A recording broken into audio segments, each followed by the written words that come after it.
निष्पाप हुनुहुन्थ्यो। पाप भन्ने कुरा उहाँलाई थाहै थिएन, जान्दै जान्नु भएको थिएन। तर हाम्रो पापहरू बोकेर क्रुसमा जानुभयो, आफ्नो प्राण बलिदान दिनुभयो। आज प्रभु येशूले एकैचोटिको बलिदानको द्वारा सारा संसारमा भएका पापीहरूको पापको मूललाई चुक्ता गरिदिनु भयो है। क्रुसमा बगाएको रगतले संसारमा भएका पापीहरूको पापको मूल तिरिदिनु भयो। किनभने पापको ज्याला मृत्यु थियो नि है। अनि त्यो पापको ज्याला प्रभु येशूले है मृत्यु वरण गरेर रगत बगाएर चुक्ता गरिदिनु भयो। अनि आज हामीलाई चाहिँ पापको बन्धनदेखि छुटकारा दिनुभयो है। अनि हाम्रो हृदयमा भएको पापहरू आज पहिले यूहन्ना 1:7 अनुसार उहाँको पुत्र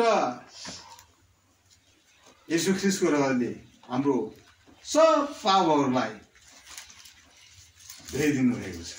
जसले हे प्रभु येशू म पापी छु, मेरो पापलाई तपाईँको रगतले धोइदिनुहोस् भन्छ, तिनीहरूको पाप आज है अहिले पखालिन्छ। अनि त्यो मान्छे आज नै अहिले नै पापदेखि उद्धार अनि मुक्ति पाएर परमेश्वरको सन्तान बन्छ। अनि त्यो स्वर्गको राज्यको भागीदार बन्छ है। यसकारण मानिसले मर्यो भने स्वर्गीय बास भयो भन्छ। स्वर्गीय बास त्यसै हुँदैन। आज संसारमा रहँदा हुँदै हामीले यो प्रक्रियाहरू पुरा गर्नुपर्छ। प्रभु येशूको चरणमा आउनुपर्छ।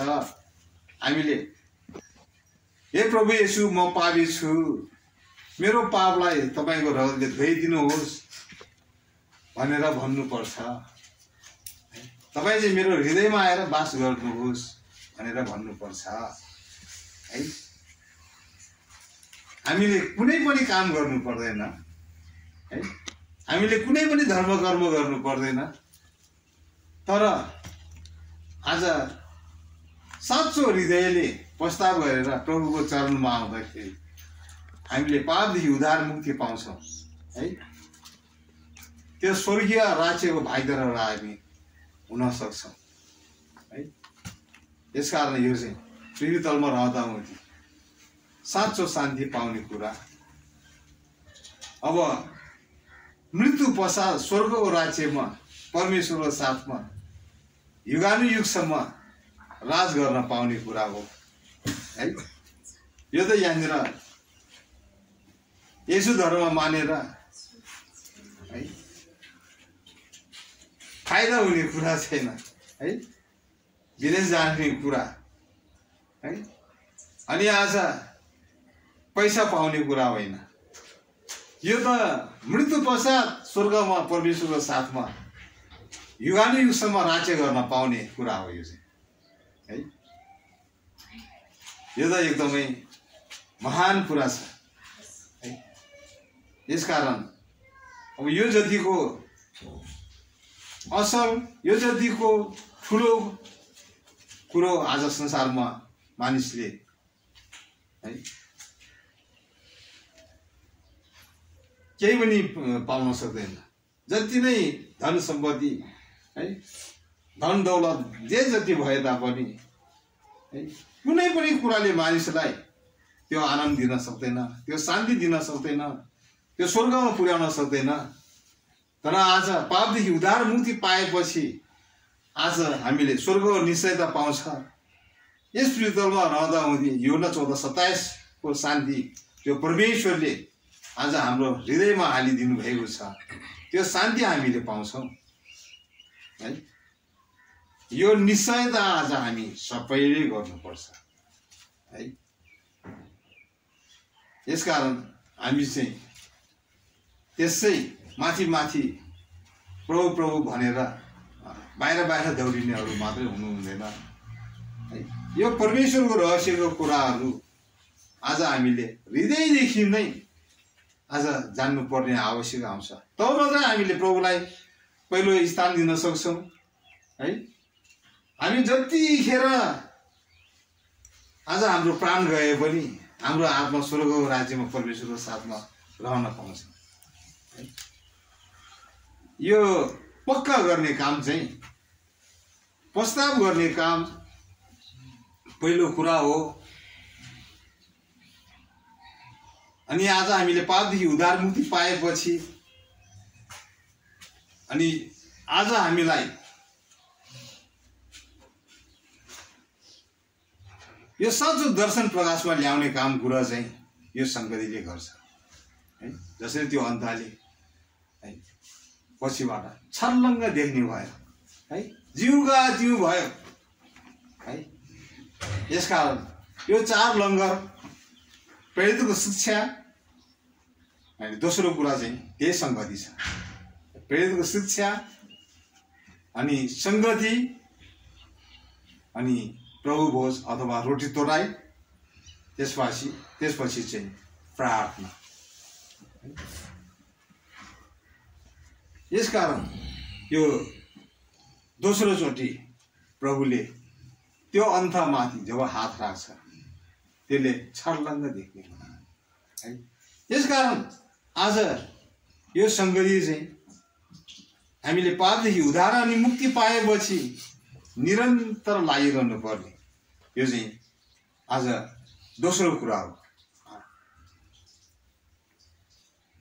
यसकारण यो संगतिको महत्त्व चाहिँ यति ठुलो छ, जसले चाहिँ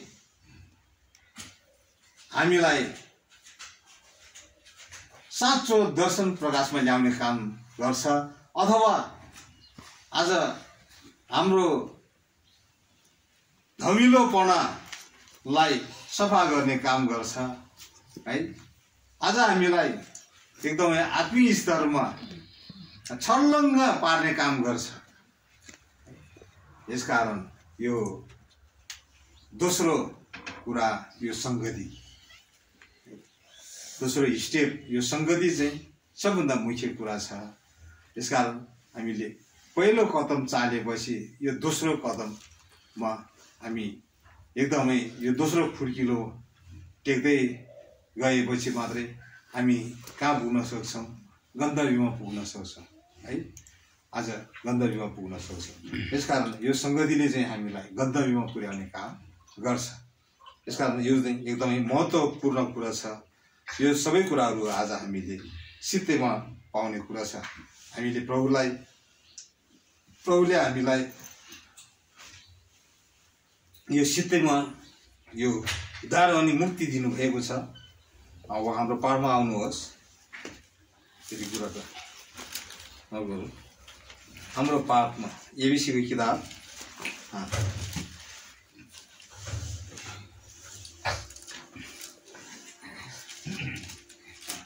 यहाँनिर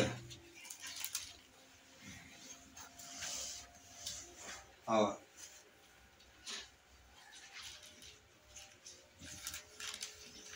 2 पद पढिदिनुहोस् त।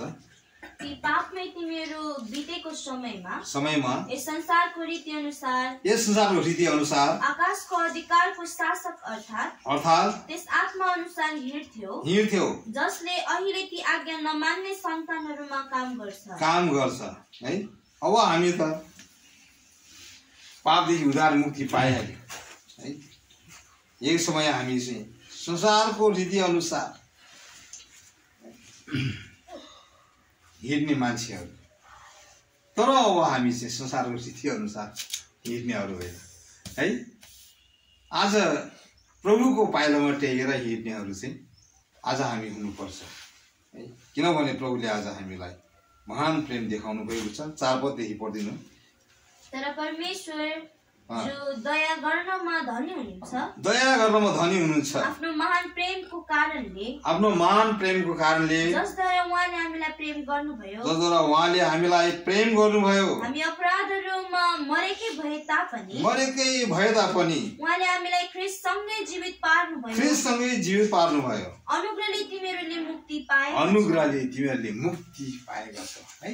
परमेश्वरको अनुग्रह हामी प्रति प्रशस्त मात्रामा भएको कारणले है हामीले परिश्रम मिहिनेत धर्म कर्म गरेर होइन, यो चाहिँ परमेश्वरको अनुग्रहले आज हामीले मुक्ति पाएका है। त्यसकारण परमेश्वरले चाहिँ अनुग्रहमाथि अनुग्रह राख्नुहुन्छ।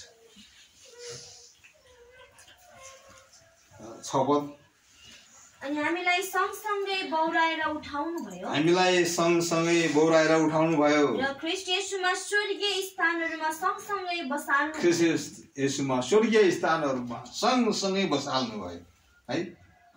आज हाम्रो परमेश्वर, आज हामी पाप अपराधमा मरेकोहरूलाई आज उहाँले सजीव पार्नु भयो है। अनि उहाँ सँगसँगै आज हामीलाई बौराउनु भयो अनि उहाँ सँगसँगै हामीलाई बसाल्नु हुने भएको छ। यस्तो परमेश्वर हामीलाई कहिले पनि एक्लो छोड्नुहुन्न है, कहिले पनि त्याग्नुहुन्न। हामी जहाँसुकै जाउँ है, तर आज हामीले हाम्रो हृदयमा यो प्रभुलाई राख्नुपर्छ है। प्रभुले जहिले पनि हामीलाई सँगसँगै है एकदम हामीलाई त उहाँले के गर्नुहुन्छ, बोगी हिँड्नुहुन्छ। कपाल फुलेको अवस्थासम्म नै म बोगी हिँड्दैछु है। यस्तो यसै 46 पद अनुसार एकदमै आज एकछिन मात्रै बगेर फालिने होइन है, तर आज कपाल फुलेको अवस्थासम्म नै भनेर भनेको छ यशायाको किताब 46 को। अनि तिमीहरूको बुढेसकालसम्म पनि म उही हो, बुढेसकालसम्म पनि म उही हुँ। अनि तिमीहरूको केश फुलेको अवस्थासम्मै म तिमीहरूलाई बोकेर हिँड्नेछु, मैले नै बनाए र मैले नै बोक्नेछु, म नै बोक्नेछु र छुटाउनेछु है। आज कस्तो प्रभु है। संसारमा त मान्छेहरूले आफ्नै बच्चा त एकछिन बोकेपछि थाहेपछि ल भनेर है चिहादिन्छ, तर प्रभुले आज हामीलाई आज अन्तिम घडीसम्म नै कपाल फुलेको अवस्था म बोक्नेछु, बोकी हिँड्नेछु है। त्यसकारण उहाँले मृत्युसम्म हामीलाई के गर्नुहुन्छ, अगुवाई गर्नुहुन्छ। भजन सङ्ग्रह किताब 48 को 14 पदमा है, मृत्युसम्म अगुवाई गर्ने परमेश्वर हाम्रो परमेश्वर यस्तो परमेश्वर हुनुहुन्छ। किनकि यिनै परमेश्वर सदा सर्वदा हाम्रो परमेश्वर हुनुहुन्छ। उहाँ नै मृत्युसम्म हाम्रो अगुवा हुनुहुन्छ है। आज हामीले पाप क्षमा आएर 5 उदाहरण मुक्ति पाएपछि है भइहाल्यो छैन नि त है। हाम्रो प्रभु चाहिँ असल गोठालो हुनुहुन्छ, हाम्रो देखरेख गर्ने, हाम्रो खाँजोलाई पुरा गर्ने है। हामीलाई अप्ठ्यारो परेको खण्डमा छुटकारा दिने है,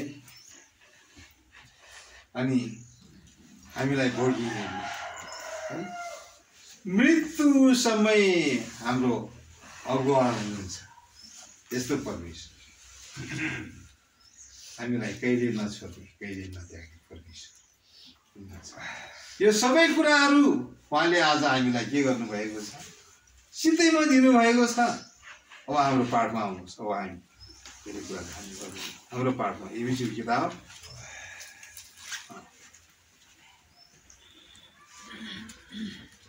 7-8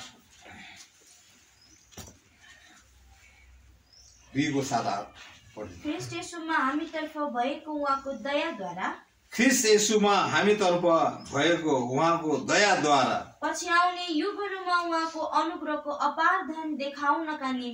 पछि आउने युगहरूमा उहाँको अनुग्रहको अपार धन देखाउनका निम्ति किनकि तिमीहरूले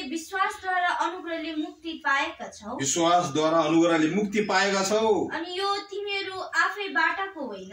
तिमीहरू आफैबाटको होइन यो परमेश्वरको दान हो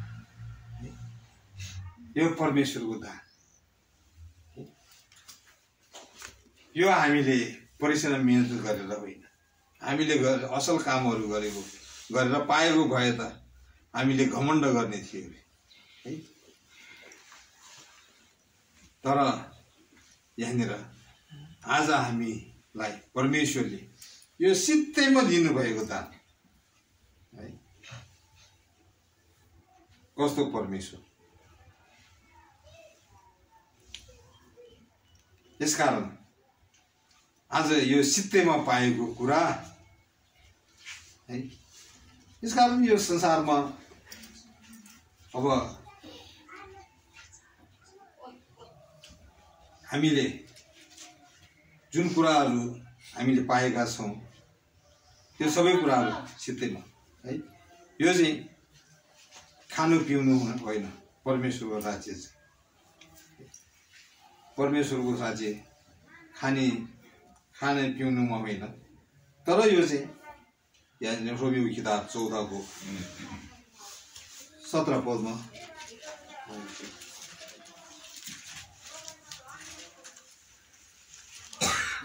किनकि परमेश्वरको राज्य खानु पिउनु होइन तर पवित्र आत्मामा धार्मिकता मेलमिलाप र आनन्द हो है यो चाहिँ आज यो संगतिमा गएर मिठो मिठो खाने यस्तो गर्ने कुरा होइन है आज यो चाहिँ यो परमेश्वरको छोराछोरीहरू एकसाथ भएर यो संगतिमा बनिरहेर यहाँनिर के भनेको छ किनकि परमेश्वरको राज्य खानु पिउनु होइन तर पवित्र आत्मामा धार्मिकता मेलमिलाप र आनन्द हो है यसकारण आज यस संगतिको महत्त्वलाई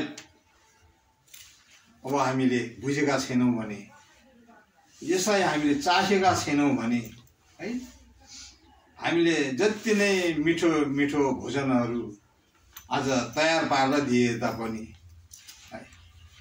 केही फाइदा छैन है तर आज यो मेलमिलाप आनन्द यो प्रभुको आनन्द जो हामीले पाएका छौं भने हामीलाई अब केही पनि दिनु पर्दैन यो परमेश्वरको छोराछोरीहरूलाई है अब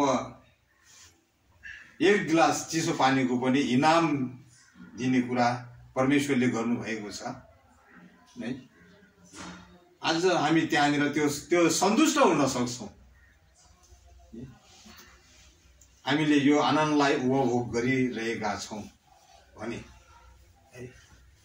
हामीलाई यो भौतिक कुराहरूले होइन तर यो आत्मिक कुराहरूले है टाढा टाढामा आफ्नो छोराछोरीहरू हुन्छ परमेश्वरको लोकहरू हुन्छन् है अब कति ठाउँमा एकैजना मात्रै हुन्छ यो संगति टाढा भएको खण्डमा यो संगति उसले पाउन सक्दैन है समय समयमा हामी यसरी अनि परमेश्वरको छोराछोरीहरू गएर संगति दियो भने है यो अनि यो दोस्रो लङ्गर उसले पनि पाउन सक्छ है त्यसले आज हामीलाई के गर्छ है एकदमै छर्लङ्ग पार्ने काम गर्छ आनन्द दिने काम गर्छ है कुनै पनि कुरा हामीले छर्लङ्ग देखेन भने है कस्तो हुन्छ त्यो कुरा हामी अलमलिन छौं त्यहाँनिर के हो त्यस्तै कुरा हो तर यो संगतिले छर्लङ्ग देख्छ ए यो त यस्तो चीज पो रहेछ है स्पष्ट भयो पक्का भयो है त्यसकारण यो संगति भन्ने कुरा चाहिँ त्यस्तो कुरा हो आज यो संगतिले हामीलाई स्पष्ट गराउँछ, पक्का गराउँछ है। यसकारण यो स्वर्गको राज्य है त्यो स्थायी राज्य हो है। यसकारण हामी त यहाँनिर परदेशी हो है। यो त परदेशी हो, यो चाहिँ थाहै होइन, यो चाहिँ अस्थायी हो। तर हाम्रो स्थायी घर चाहिँ कहाँ हो? अनि स्वर्गको राज्य, जसलाई मानिसहरूले मर्नसाथ स्वर्गीय बास भयो भन्छ है। मर्नसाथ स्वर्गीय बास भयो भन्छ। तर कहाँ जाने हो अत्तो पत्तो छैन। उसले यहाँनिर त्यो प्रक्रिया पुरा गरेको छैन है। प्रभु येशूले भन्नुभएको छ, अहिले हामी